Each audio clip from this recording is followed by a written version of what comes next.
Good morning everyone. Welcome back to my YouTube channel. चलिए आज का दिन शुरू करते हैं एक गिलास गर्म पानी के साथ। मॉर्निंग में खाली पेट गर्म पानी पीने से आपका पेट सही रहता है और आपका डाइजेस्टिव सिस्टम काफ़ी अच्छे से वर्क करता है। एक गिलास गर्म पानी पीने के बाद हमने चाय बनाने के लिए गैस पे रख दिया है। अब हम वेट करेंगे चाय के बनने का एंड देन चाय पीने के बाद हम शुरू करेंगे अपनी पढ़ाई।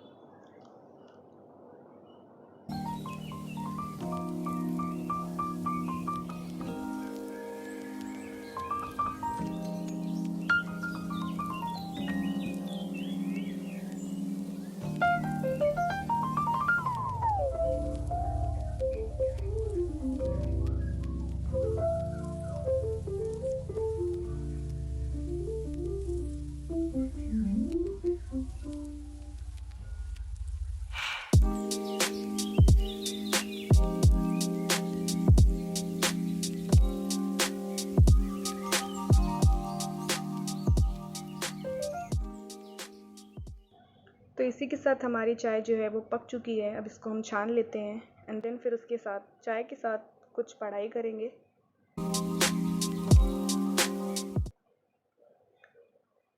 ये मेरे पास प्रेप लैडर की एक छोटी सी बुक थी जिसमें प्रीवियस ईयर्स के क्वेश्चन दिए हुए थे। तो चाय पीने के साथ साथ मैंने थोड़े से क्वेश्चंस पे नज़र मार ली कि कैसे क्वेश्चंस जो है एग्ज़ाम्स में पूछे जाते हैं।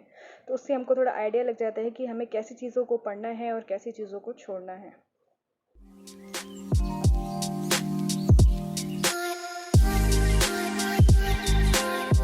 इसी के साथ सबसे पहले मैंने शुरुआत की एनवायरनमेंट के साथ।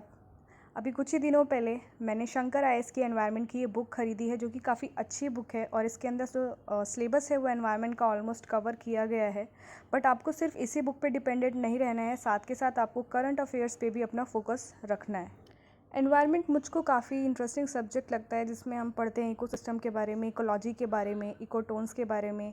काफ़ी जो तरह तरह की फूड चेन्स होती हैं, फूड वेब होता है और जो भी हमारे फिनोमिनल्स होते हैं हमारे एनवायरनमेंट से रिलेटेड, ये सब पढ़ने में मुझे काफ़ी इंटरेस्ट आता है। इसलिए मैंने अपने दिन की शुरुआत एनवायरनमेंट के साथ की। इसमें आप बायोस्फीयर, लिथोस्फीयर, हाइड्रोस्फीयर और काफ़ी सारी चीज़ें, type of forest, evergreen forest, deciduous forest और मतलब जो भी आपके एनवायरनमेंट से रिलेटेड चीज़ें हैं आपको सब कुछ वो इस बुक में मिलेगी। और अगर आप एनवायरनमेंट की बुक देखना चाहते हैं या आप सोच रहे हैं एनवायरनमेंट की कौन सी बुक लें और आप डाउट में हैं, तो आप शंकर आईएएस की एनवायरनमेंट की बुक ले सकते हैं। 9th एडिशन, लेटेस्ट एडिशन है और काफ़ी इंटरेस्टिंग और अच्छी बुक है। और एनवायरनमेंट से काफ़ी सारे क्वेश्चंस हर साल एग्ज़ाम में कम से कम 12 से 13 क्वेश्चंस तो आपको environment book and current affair से मिलते ही मिलते हैं। तो इस सब्जेक्ट को भी ज़रूर कवर अप करें।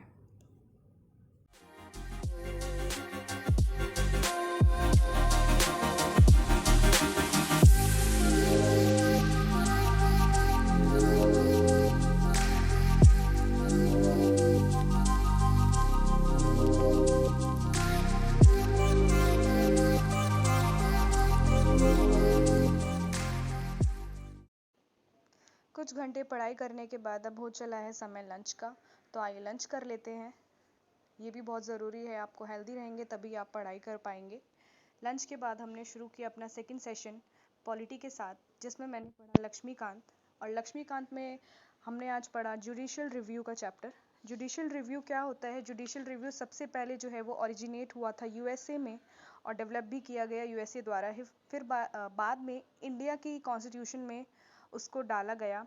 बट ये जो वर्ड है जुडिशियल रिव्यू, वो इंडिया के कॉन्स्टिट्यूशन में कहीं पे भी आपको मेंशन नहीं मिलेगा। बट ऐसे बहुत सारे आर्टिकल्स हैं जो ये शो करते हैं कि कोर्ट जो है हमारी कंट्री की, उनके पास पावर है जुडिशियल रिव्यू का।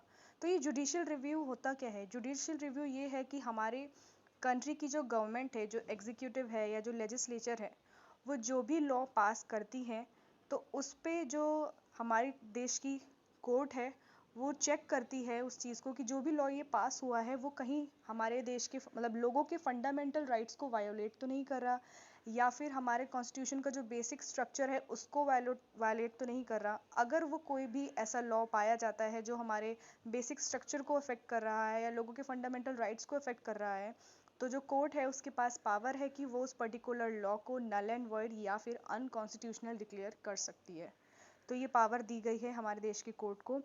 और कौन से वो आर्टिकल्स हैं जिसके द्वारा ये बताया गया है कि हमारे कोर्ट के पास पावर है। तो ऐसी एक आर्टिकल 13 है जिसमें बोला गया है कि फंडामेंटल राइट्स को अगर कोई भी लॉ अफेक्ट कर रहा है तो वो लॉ जो है नल और वॉइड माना जाएगा।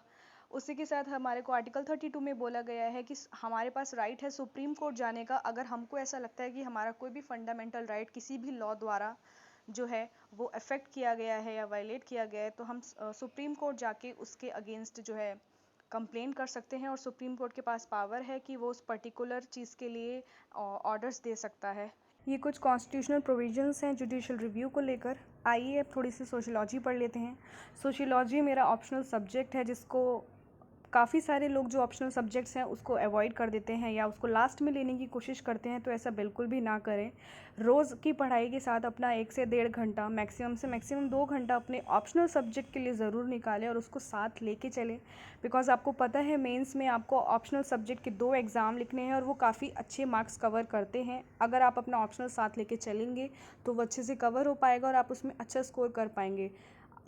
बाई चांस अगर आप अपने बाकी एग्ज़ाम्स में कहीं ना कहीं थोड़े बहुत मार्क्स लूज़ भी कर सकते हैं, तो आप अपने ऑप्शनल्स में अच्छा करके उसको कवर अप कर सकते हैं। तो अपने ऑप्शनल पे भी फोकस ज़रूर करें।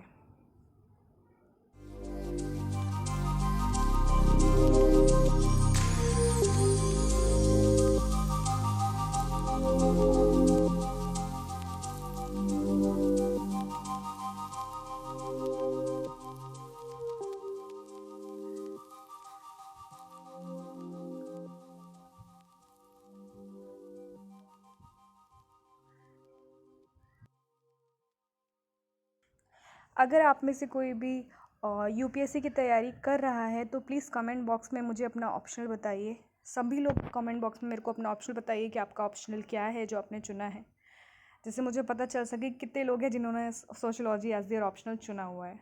सो इसी के साथ हम अपनी वीडियो को एंड करते हैं।